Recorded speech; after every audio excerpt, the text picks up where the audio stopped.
Hello, oodles and noodles. It's been a little while since I made a video. I'm gonna jump right into it, otherwise I'm gonna completely lose my flow. I've already been fighting with my freaking camera and microphone for like an hour. To anyone who ever wants to record something, just use your phone. Just use your phone. In general, unless you're gonna get a full setup like on the computer, it's just not worth it. The damn things never work properly. All the special programs that people talk about never work properly. Phones, it works.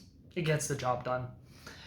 So, what are we talking about? We're going to talk about Nintendo.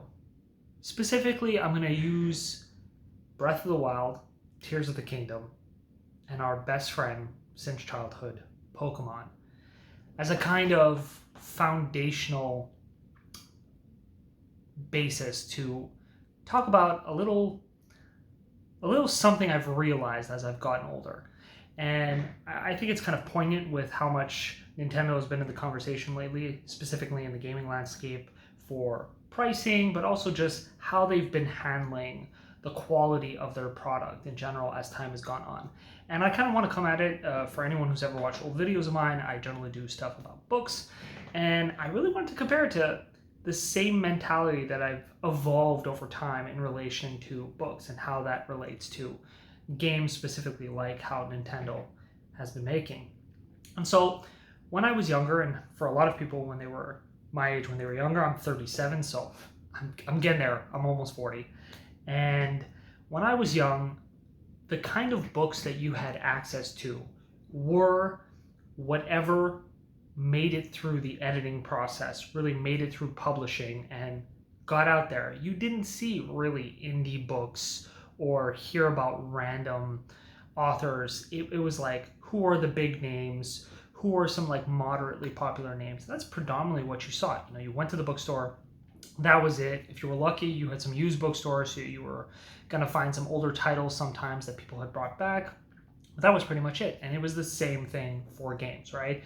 You were only seeing complete, from very well established studios, video games at Blockbuster and other video rental places. We didn't have indie games yet, and we didn't really have indie books. And as time has gone on, because of the digital age, really, because of the internet, because of platforms like Steam, we really now have this boom in indie games. And so we have smaller studios who are coming out with smaller games, but that are very high quality. And many times, quite frankly, they release finished. They might be small, they might be short, they might not be a AAA studio level in terms of video quality, but they come out, they work, they do what they do well, and there's no problems in general, which of course anyone who's been playing AAA studio games in the last 5 years, 10 years, depending on how you look on it, there's a lot of stuff that has been coming out that is unfinished, that is lower quality, that is very clearly following the trends and just pops stuff out, tries to grab your attention, and it fails really quickly. Now, Nintendo generally doesn't fall into this sphere as much as a lot of PlayStation and Xbox and certain PC kind of studios fall into, but they still have fallen into it. I mean, the obvious one is Pokemon. Pokemon is their cash cow. Pokemon has been around since I was a kid. It is a huge industry in and of itself. You know, TV series, films, merch, video games. Pokemon has been around for so long and is so monetarily valuable as an IP, and yet we've had almost zero innovation in Pokemon games, which is insane when you think about it, right? Like, everybody who's been with the Pokemon franchise long enough has desperately wanted to have, you know, some sort of an MMO style game, just a larger, graphically updated version of a Pokemon game, which we finally have gotten something like Pokemon Arceus and Pokemon Scarlet. And that's really going to be kind of the focal point of what I'm going to be talking about here. And I'm going to kind of lead it into Breath of the Wild and Tears of the Kingdom and how Nintendo handles stuff like that. But to take a few steps back and how this relates to books. So in the industry of books, like I said, you just went to the bookstore, you got what was there, it's whatever made it through the publishers, and that was the end of the story. And over the last 10, 15 years, we slowly started having things like little fan fiction sites. But again, this was predominantly fan fiction. So, you had Harry Potter fan fiction and this and that. You weren't really seeing indie authors coming up and actually starting their stories online until we started having platforms like Royal Road, which is one of probably the most preeminent in terms of fantasy stories, especially traditional Western style fantasy. There are other websites that are really big for, let's say, some manga and more style like Chinese, Korean, and Japanese style stories. But really, I think Royal Road is probably number one these days in terms of really having this huge indie boom. And a lot of authors start off there even for fun and then really, really blow up and then have really successful careers either through Patreon or with Patreon. And also, of course, they start publishing on Amazon, Kindle Unlimited, or sometimes just direct to digital. And the lucky ones, or the ones that really care enough, will make physical copies of their books as well.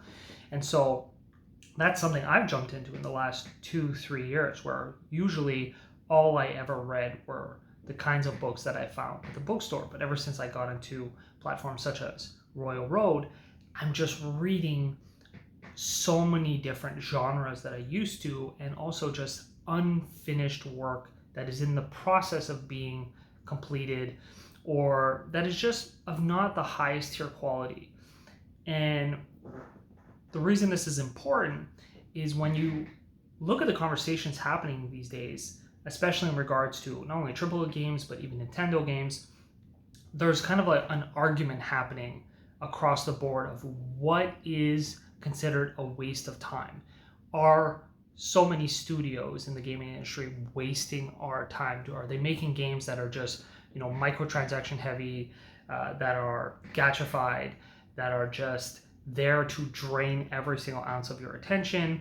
And then in the AAA sphere, or even Nintendo games such as like Pokemon and Breath of the Wild and Tears of the Kingdom, that have a lot of, quite frankly, repetitive tasking that doesn't serve any purpose outside of really just trying to drag your attention and keep you there doing repetitive tasks.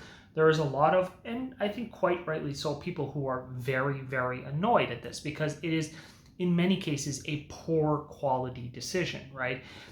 Take something like Breath of the Wild, and of course it was repeated again in Tears of the Kingdom, where you have a fajillion shrines to do.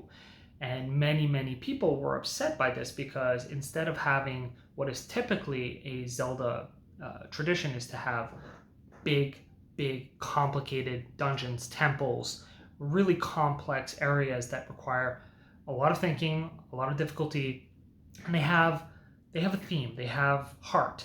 Whereas the shrines were pretty much just copy-pasted. Sure, you had a couple here and there that might have been more difficult than others, but really they all looked the same, they all sounded the same, they were pretty much the same. They were copy-pasted. The Korok seeds in Breath of the Wild. So for anyone who's played Breath of the Wild and Tears of the Kingdom, again, this was repeated, even though it was a game that was produced over 6 more years and should not have repeated the same things. We had 1,000 Korok seeds. So these are little tiny puzzles. Calling it a puzzle is very generous, as you did a small little task outside in the open world, and you would find this little seed, and that seed would allow you to get more inventory space for your weapons. And then if you captured them all, you got golden poop, which is probably one of the most insulting things to give someone who just found 1,000 of your little Korok seeds across the world. But Nintendo did that. And this is not that surprising, really, when you look at their other games like Pokemon, where it's pretty much just repetitive tasking. It's repetitive tasking again and again and again and again, where you're just doing the same stuff and you don't really get much of anything, and it is a time waste. And I think one of the biggest friction points across all the conversations that are happening is you have the people who, I think, again, rightfully so, feel that this is incredibly insulting, especially when we look at a game like Pokemon, which we've had so much iterations, that so much money has gone into it, that there's so much in the actual world itself that could be expanded upon, that could be made more. Instead, we just get, games like even Pokemon Arceus, which technically was outside the norm in terms of how it was set up. Nintendo put just a little bit of, oh, this could be a cool mechanic. Oh, this could be really interesting to explore story-wise or lore-wise or gameplay-wise.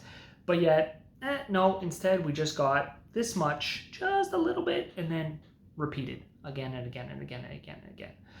And graphical quality is always relatively low. Now, is this laziness? Is this incompetence? Or are they just feeding into the fact that there's a lot of people, whether it's Breath of the Wild, whether it's Tears of the Kingdom, whether it's games like Harvest Moon or Stardew Valley, or so many other games that have repetitive tasks, there are, quite frankly, many hundreds of thousands of people who like that stuff, who want to just do monotonous tasks. They like it doesn't matter that they're not getting some great reward at the end. It doesn't matter that they've technically wasted all their time. It is Candy Crush on crack cocaine, right? It is, I can just repeat the same things over and over and over again. It's comforting, it's relatively easy, it doesn't require much brain power, but I'm still kind of doing something. I'm still having to push myself every once in a while. Oh, this shrine here was a little bit more difficult. I actually had to think for this one, but it was only 5 minutes, 10 minutes of extra thinking, and then all the next 20 shrines are going to be easy. The beginning of Breath of the Wild, you start on the Great Plateau, you meet the king, you don't realize it's the king at that time, you go do your 4 little shrines, you get your 4 startup runes, and you go forward and you essentially start exploring the world immediately, right? You can do whatever you want. Tears of the Kingdom is almost a complete copy paste of that exact same thing. There's a king, he tells you what to do, you go to the shrines. The only difference is that the mechanics of the game are a little bit different, because now we're not using the runes, we're using your new abilities that are given to you, and so they 85-90% copy pasted the exact same thing from the first game. They added just a little bit different stuff to make people feel like, oh, it's a new thing, but really you're just repetitively doing the same stuff all over again. And that whole game, Tears of the Kingdom, was essentially almost a carbon copy pasting of Breath of the Wild. Even with the new zones, there was a little bit of effort made to make certain things different. Everything else was repetitively copy pasted everywhere, and it's just comforting for a lot of people, and nobody wants to talk about that. And so it's hard, really, when I hear so many people in the sphere arguing about all of this stuff, because really what's happening is you just have 2 different mindsets of people who want to play games in a specific way. And for someone like me, who's also a huge reader, and the reason I relate it to something like Royal Road, for example, some of the biggest stories on Royal Road would be things like Primal Hunter. Primal Hunter is a lit RPG, so it's gamified fantasy, essentially. So we get stats, we get numbers go brr, things going up. You get to see your character get real strong, real OP. He's got tons of skills. Things are going up. It makes you feel good. You're reading it. And Primal Hunter is a prime example of, if you read the novel, it is 60-70% bland. It is repetitive, just action sequences that are not that great, but that, hit that itch a little bit. Character development that's very, very minor. And then you have this, 30 to 40% where the author, every once in a while, quite reasonably so, has a good idea. Usually as part of the world building, as part of the lore, maybe a magic system gets included, this and that, which hooks people on, it grabs them, keeps them going. And this author can basically, I don't know how many books are out now, I think 15, 16, and they're relatively chunky books. And he just keeps going because he's figured out this repetitive formula that for people who don't want to strain themselves too much, and this is This is normal, right? Anyone who's read any books, a lot of people who read fantasy, for example, or science fiction will go, oh, I want something a little bit easier, not too difficult. Well, let me read YA. Let me read Harry Potter. It's easy. It's simple. It's not too complicated. There's a couple of interesting ideas in Harry Potter. There's a couple of breadcrumbs that really, really lead to enjoyable story plots. But overall, it's a YA book. It's not that deep. It's not that complicated. Our characters are young. You don't have to think that much. And you can apply that same formula to an adult level novel. And a lot of adults love that. They think it's fantastic. It keeps them busy. It lets them just enjoy something without having to struggle too much. And I fall into that, right? I've read tons of stories now on Royal Road that fall into that kind of easy peasy, just read it, just to pass the time kind of thing. And there's enough little bits here and there that make me enjoy it. And then every once in a while, when I do find a novel that's more complex, that's more difficult, that happens to have those same, lore ideas or magic ideas, only taken into a more complex direction, I love it. It's great, right? So I can enjoy this more difficult book every once in a while and then stay with the more easier style of things. I mean, the rise of cozy books, cozy fantasy, has really bloomed in the last five years, maybe a little bit longer. So we have books like Demon Boba and Legends and Lattes, I think is the Meg one from, is it Travis Baldree? I can't remember the name of the author, but there's this very, very famous series of cozy stories. And you see that in games, right? Again, I'll bring back Harvest Moon. I'll bring back Stardew Valley. Massively repetitive. Absolutely nothing is going on. There is no challenge. There's no difficulty. You're not really accomplishing anything at all except wasting hours of your time. People adore it. They think it's God's gift to Earth. I have never understood this. Whenever I've seen the vast majority of mobile gaming, boggles my mind. I have never played a mobile game. Just looking at it makes me want to kill myself. People love it, and that's fine. That's their own preference, right? Everybody loves different things. And so again, I'm kind of going all over the place, but this really ties into Nintendo. I am torn as to whether it is pure laziness, incompetence, a mix of both, or just pure genius, where they know that there's this huge audience of people that don't want to have to deal with deeper or more difficult any kind of games and really kind of thrive in this repetitive nature. And so they'll put in 30, 40, 50% of this really interesting experience. When Breath of the Wild was first released, the verticality of the game, the exploration, overall, even though the graphics were nothing special at the time and there were things in similar veins that had come out already that were more beautiful, it did what it needed to do to capture you. It was a very beautiful world, and you can just go out and explore. Combat wasn't too challenging. Could it be more challenging? Sure, if you go, there's some psychopaths out there who you'll watch some videos about how they're interacting with the combat in Breath of the Wild, and you're like, how the hell did you do that? And it's because they spent an inordinate amount of time just getting real great at it. But you don't have to if you don't want to. Do you need to go get 1,000 Korok seeds? No, but there's so many of them that you can just finagle your way through the world, and you're always going to find something, and it just pops that little itch in your brain, really, that little bubble that goes, ooh, new thing, ooh, new thing, ooh, new thing. Weapon durability is a nightmare in Breath of the Wild.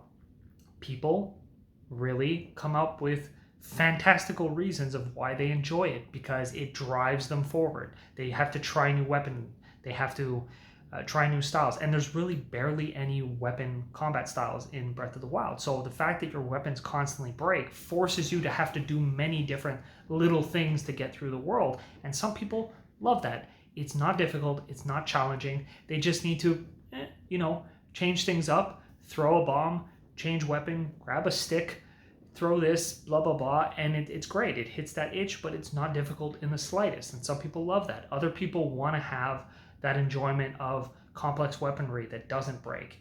And that's usually how most action-adventure and sort of RPG-style games function. And so Breath of the Wild really threw people for a loop. I'm one of those people. I cannot stand the durability system. And when Tears of the Kingdom came out, the fix of attaching items from the game to your weapon to increase durability, to me, was even more of a nightmare because we still had durability issues, but now I had to boringly stop my game every 5 seconds to attach an item to it that made it look horrendous, and it took all the joy I had out of finding cool weaponry. Other people found it phenomenal. And I don't get that, but simultaneously, I get it. We all have different brains, and we all thrive on these different aspects of how games are portrayed in the same way as books, right? People really, really get into all these different genres of books, especially nowadays with indie and lower quality books. For me, who's been reading since I'm like 5 years old, and I was reading epic fantasy like Wheel of Time and The Malazan Book of the Fallen and really complex books when I was in primary school, when I see these lower quality novels, and lower quality in the sense of it's not complex, it's hitting a lot more YA notes and using afterwards just certain mature themes and options just to keep adults into it, it's fine. Sometimes that works for me. More often than not, even when I find one that I can enjoy, if there's 10 books in the series, I'll last 2, I'll last 3, and it's fine. I enjoy a little bit of it for a little while, and then I got to drop it because otherwise I'm going to shoot myself in the face, right? But other people, they can keep going with it, and that's cool. It's cool that they have those options, just like it's fantastic that people can go on Steam now and find so many different style of games. And sometimes we'll have little indie games like Gris or Gris that people love, that are small and short and beautiful, and people are phenomenally in love with that. And other times we have other kind of indie games that are freaking farming simulators, which boggles my mind. Freaking being a shepherd or being a farmer or any other of these little simulator games that I think for a big chunk of us, we'd be like, how are you playing this game? But for some people, they love it. And you know what? That's fantastic too. And so Nintendo is thriving in this sphere. There's so many of us complaining about how Nintendo is essentially ripping us off. Their prices of their games keep going up. Their games barely improve in quality. And even when they do have these big improvements in quality, like there were amazing things in Breath of the Wild, there were amazing things in Tears of the Kingdom, but there was so much there that was so clearly done to just not have to do more work to improve the game mechanics or improve the world. It was just pure, again, laziness, incompetence, or again, brilliance, where they're just like, you know what, we could do more work, we could spend a lot more money to make this be even better, to be a 20 on 10 game, but we know that there's tons of people who are going to want to play this regardless because they're going to see this much, they're going to be like, this is super cool, and the fact that we've slacked off like crazy on the other 50% is not going to bother them, and we'll make all of our money back, and it's perfectly fine. And Nintendo has thrived on this. And so I have no idea what I'm trying to tell you in this video outside of the fact that I genuinely think most of the conversation happening online about Nintendo and about the AAA sphere and how much of a time sink and time waste and how companies are, some people are saying they're lazy, some people are just saying they're going for cash cows. I actually think they're just leaning into a huge market of gamers that have existed for a long time. And if it happens to be that those studios, whichever one, if it's Nintendo with Pokemon, with Breath of the Wild, with Tears of the Kingdom, and all the what I feel like is just pure laziness and incompetence put together, it's a laziness and incompetence that was done purposefully, most probably, or at least a big chunk of it was purposeful, because there is a great big audience that like that stuff. They like that it's lazy. They like that it's incompetent. They like that it's repetitive. They like that they don't have to think that much. And that's fine. This is not a poo-poo on those people.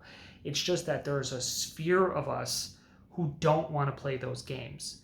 And you don't have to. And arguing about it online is crazy to me. Trying to force other people to like to play a video game like you is like trying to force someone to like ketchup on their sandwich because you love ketchup, but they don't, and you're offended that they don't like ketchup. It's pointless. And so you get these people are like, how is this a 10 on 10 game? That's not how you should be talking about it. You can go and make a video and say, listen, there was these decisions made in this video game, like the repetitive nature, that I don't like. And quite frankly, it is insulting to a big player sphere that you expect us to buy this game for this price and have this kind of thing. But it's purely a personal opinion. It's not actually a reality of the game. The game is not bad because it sells like crazy for a reason. Tons of people bought this game and thought it was a 10 on 10, a 9 on 10, an 8 on 10. People have been buying the same Pokemon game for fucking 15 years. It's the same game. It never changes. There's barely anything that improves. And in many cases, the new Pokemon games are worse than the old ones mechanically. They'll have less in them. They'll glitch more. Scarlet, and I always forget if it's Violet, the second game, and the two games that came out after Arceus, they were horrendous. I started playing it. I'm like, oh, this is kind of nice. And then I'm like, oh my God, this is terrible. Graphically, the fidelity was horrendous. It looked like a child had drawn half the freaking game. Mechanically, nothing had changed. It was relatively boring. Arceus was better than that game, and it makes no sense that a game that came out before is better than the game that came out after. No, right? But for a lot of people, yes.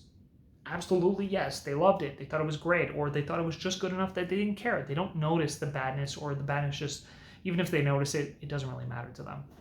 And so we gotta let it go. We gotta let it go. We just need to focus on the games that come out that we love, and the games that come out that are in this vein.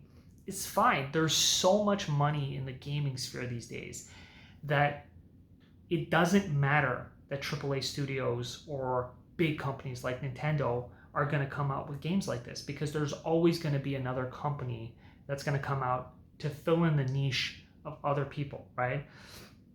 Take Clair Obscur Expedition 33, which is blowing up because not only is it a turn-based game, which many people thought was a dying breed of game, but just quality, artistic expression, the story, how they decided to use the turn-based gameplay style. It blew up, right? In the same vein, we had Baldur's Gate 3, a phenomenal effort in terms of storytelling, exploration, world building, and combat mechanics. And neither of these games changed the game in terms of like, they haven't changed the whole media sphere and how everything's going to function. They just did small little iterations really, really well. They put together a game really, really well. And there are even gacha games that I see having this happen.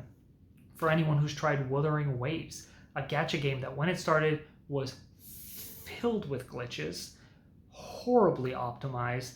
The story was nonsense to a large degree. Character dialogue and interaction was pretty terrible. Combat was still very solid right off the beginning, but this is a game that had a huge, horrible beginning, and then by the time it got to version 2.0, has been lauded as one of the few gacha games that has hit AAA status in terms of storytelling, how it shows its cinematic cutscenes, emotional connection between characters, improvements in combat gameplay, and just mechanical gameplay throughout the world for exploration and environmental storytelling. And there's probably lots of people who still hate the game at that point, but it has had incredible improvements. And so even games like gacha, in the gacha sphere, just you're seeing crazy stuff happening there as well. And so I think there's a lot to be hopeful for. I think there's tons of games still, whether smaller indie games up into big games like Baldur's Gate 3, like Clair Obscur, Warhammer 40K, which came out, which was very well lauded. You know, we're getting good games still. It's just that there's such a deluge of games, I think, that people kind of get overwhelmed and they think that there's so much, because there is more crap kind of coming in, and because studios that used to be very popular, and I think that's one of a big point also, studios that used to be the ones you went to get a great game. You know, Ubisoft, when they first came out with Assassin's Creed, everyone thought it was fantastic. When Assassin's Creed 2 came out, they improved on every single thing: storytelling, gameplay, environmental storytelling. It was crazy. It was so good. And so people have this expectation that they're going to keep being able to do that. Instead, well, no, actually, just like anything, studios are going to have flops. Studios are not going to be as good in the future as they used to be. There's only so many great original ideas or great ways that they're going to put together old ideas that many studios can handle. And that's just the way it is. Look elsewhere. Look elsewhere, and probably also don't play as many games. Sometimes you just need to take a break and check other mediums. At the same time that I got back into reading in such an incredibly intense way, I also got back into gaming, and I was trying games that I had never tried before. At the same time as I'm doing that, sometimes I take breaks. I haven't really played games for probably like 2-3 weeks now. I've been relaxing a little bit on reading, but now I'm making a video again. I've been learning Japanese. It's also, quite frankly, that people tend to hyper absorb themselves into one genre, one sphere of entertainment, and they forget that you need to take breaks sometimes. You can't just do this. It doesn't matter that you're playing a different game. You need to try something new.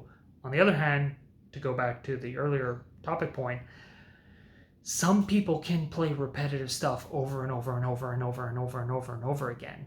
They can play 5 games that are practically the same and they just love it. So for those people, they're fine. For other people, you probably need to do something new and stop focusing on that stuff. Try other stuff. That's probably going to help, because Nintendo is not going to give you what you want. And even when it does do things like Breath of the Wild, where they try crazy new things and some of it works, it's probably not going to hit that hard for you. You'll probably enjoy it a little bit and then you'll get bored. That's life. It's not the right game for you. Move on. If Nintendo is too expensive for you, cool. Go on Steam, play indie games. They're all cheap. There are crazy cheap games that are coming out with incredible quality. Pal World. Pal World kicks Pokemon's ass in most ways. It's dirt cheap for how much is already out, and the fact that it's not even finished. That's another thing. I say indie games, there's tons of early access games that now some people really hate that concept, but you get some really crazy games in early access that are being influenced by players in real time, and by the time the game actually fully comes out, it is brilliant and beautiful. And so there's a lot to look forward to in the gaming sphere. Fudge Nintendo if you don't like the games they're coming out with. Fudge these AAA studios who are doing things you don't like. It doesn't matter. There's always something else, and there are tons of other genres to check out. You like fantasy games? Try reading some fantasy books. There are some incredible books that, quite frankly, if you can get into them and more people read certain fantasy books, you are going to discover that there are some fantasy books that are so incredible that they would be amazing as games. And if we got more popularity in them, we might actually get these games to be made, and vice versa. Quite frankly, there's some games that would be amazing as books, etc., etc. I think I've rambled enough. Be at peace, my friends. Namaste. It's fine. We're going to be okay. There's enough for all of us. Nintendo sucks. Don't forget that. Farewell.